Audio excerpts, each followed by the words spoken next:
മിശിഹായിൽ പ്രിയമുള്ള സഹോദരി സഹോദരന്മാരെ, പ്രിയമക്കളെ, ഈ പ്രഭാതത്തിൽ ഫിലമോൻ 1:20 നമുക്ക് ധ്യാനിക്കാം. Letter to Philemon chapter 1:20. അതേ സഹോദര, നീ കർത്താവിൽ എനിക്ക് സഹായം ചെയ്യൂ. ക്രിസ്തുവിൽ എന്റെ ഹൃദയത്തെ നീ ഉന്മേഷഭരിതമാക്കും. മറ്റുള്ളവരെ വേദനിപ്പിക്കുന്നവനല്ല, അവരുടെ ഹൃദയത്തെ തണുപ്പിക്കുന്നവനാണ് ക്രൈസ്തവൻ.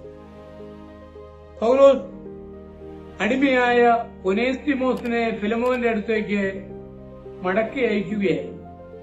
ഫിലമോൻ ഉപദ്രവകാരിയായി തീർന്ന ഒനേസിമോസിനെതിരെ പ്രതികാര നടപടികളൊന്നും എടുക്കാതെ സ്വീകരിക്കണമെന്ന് പൗലോസ് ഫിലമോനോട് അപേക്ഷിച്ചു.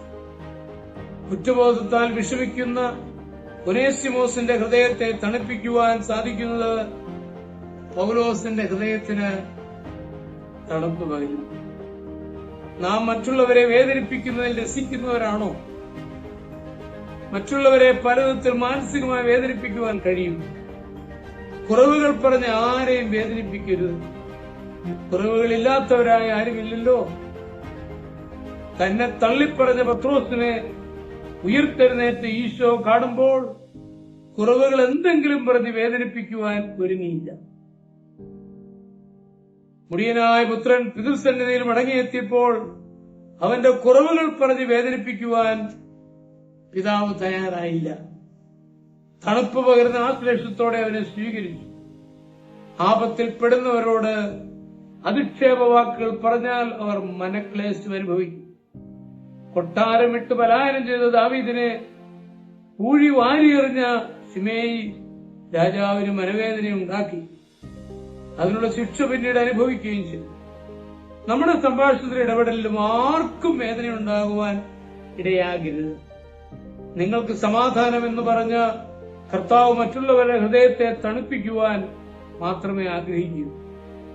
നമ്മുടെ വാക്കുകളും ഇടപെടലുകളും മറ്റുള്ളവരെ മാനസികമായി പ്രോത്സാഹിപ്പിക്കുവാൻ മാത്രം നമ്മൾ ഉപയോഗിക്കും. നമ്മുടെ വാക്കുകളെ, നമ്മുടെ ഇടപെടലുകളെ നമുക്കൊന്ന് വിലയിരുത്താം. മറ്റുള്ളവരെ വേദനിപ്പിക്കുന്ന ഒരു രീതി നമുക്കുണ്ടോ? ഉണ്ടെങ്കിൽ അത് അവസാനിപ്പിച്ചുകൊണ്ട് കർത്താവിന്റെ കൃപയില് കർത്താവിന്റെ ആശ്വാസം മറ്റുള്ളവർക്ക് നൽകുന്ന വ്യക്തികളായി മാറുവാൻ നമുക്ക് അങ്ങേയറ്റം ആത്മാർത്ഥമായി പരിചയം.